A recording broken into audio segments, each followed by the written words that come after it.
விஜயை ரகசியமாக சந்தித்த ஜோதிடர்கள், இரவோடு இரவாக எடுத்த அதிரடி முடிவு. விஜய் திருச்செந்தூர் சென்றதன் பின்னணி இதுதானா?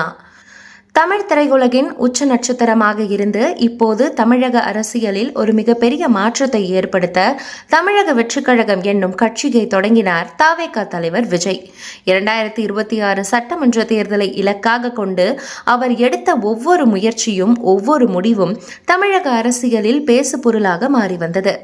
இந்த நிலையில் மே 4ஆம் தேதி தேர்தல் முடிவுகள் வெளிவருவதற்கு முன்னரே விஜய் திடீரென திருச்செந்தூர் சுப்பிரமணிய சுவாமி கோவிலுக்கு தரிசனத்திற்காக சென்றுள்ளார்.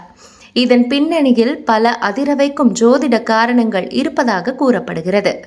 விஜயின் ஜாதகப்படி அவருக்கு செவ்வாய் நீசம் அடைந்துள்ளதாக கூறப்படுகிறது. இதனால் நில பிரச்சனை, தைரிய குறைவு, திருமண வாழ்க்கையில் போராட்டங்கள் என பல சிக்கல்கள் இருக்கும் என ஜோதிடர்கள் சொல்லியிருந்தார்களாம். ஜோதிடர்கள் சொன்னது போலவே திருமண வாழ்க்கையில் போராட்டங்களை சந்தித்து வருகிறார் தவேக தலைவர் விஜய்.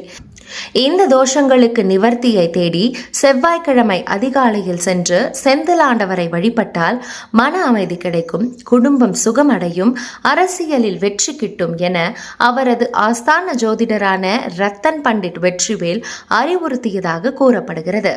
இதன்படியே அதிகாலையிலேயே திருச்செந்தூரில் சிறப்பு புனஸ்காரங்களை செய்துள்ளார் தவேக தலைவர் விஜய்.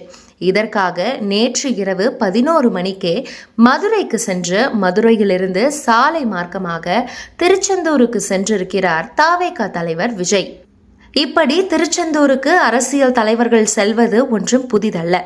ஆனால் விஜயின் இந்த திடீர் விசிட் இப்போது தமிழக அரசியலில் ஹாட் டாபிக்காக மாறிவிட்டது. விஜயின் இந்த திடீர் ஆன்மீக வியூகம் இப்போது அரசியல் வட்டாரத்தில் பெரும் விவாதத்தை கிளப்பியுள்ளது. அரசியலில் ஜெயிக்க திருச்செந்தூர் விசிட் என்று பலரும் விமர்சிக்கும் அளவிற்கு இந்த விவகாரம் இப்போது கவனத்தை ஈர்த்துள்ளது.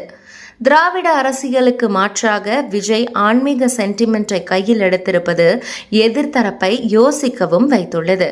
திருச்செந்தூரை தொடர்ந்து அடுத்து வேளாங்கண்ணியா அல்லது நாகூர் தர்காவா என்ற கேள்விகளும் எதிர்க்கட்சியினர் மற்றும் விஜயின் எதிர்ப்பாளர்கள் மத்தியில் எழத் தொடங்கியுள்ளது. தனது அரசியல் பயணத்தில் எந்த ஒரு தடையும் வந்துவிடக் கூடாது என்பதில் விஜய் உறுதியாக இருக்கிறார். மே 4ஆம் தேதி வெளியாக போகும் தேர்தல் முடிவுகள் விஜயின் இந்த திடீர் மாற்றத்திற்கு ஒரு காரணமாக இருக்கலாம் என்றும் அரசியல் விமர்சகர்கள் கருதுகின்றனர். தவேக தலைவர் விஜயின் இந்த திடீர் ஆன்மீக பயணம் மற்றும் ஜோதிட நம்பிக்கைகள் அவருக்கு 2026 சட்டமன்ற தேர்தலில் வெற்றியை தேடி தருமா? விஜயின் இந்த ரகசிய பரிகாரத்தை பற்றி நீங்க என்ன நினைக்கிறீங்க அப்படின்றத கமெண்ட்ல சொல்லுங்க. இது போன்ற இன்ட்ரெஸ்டிங்கான தகவல்களை உடனுக்குடன் தெரிந்து கொள்ள ஸ்கிரீன் டிஎன் சேனலை ஃபாலோ பண்ணுங்க.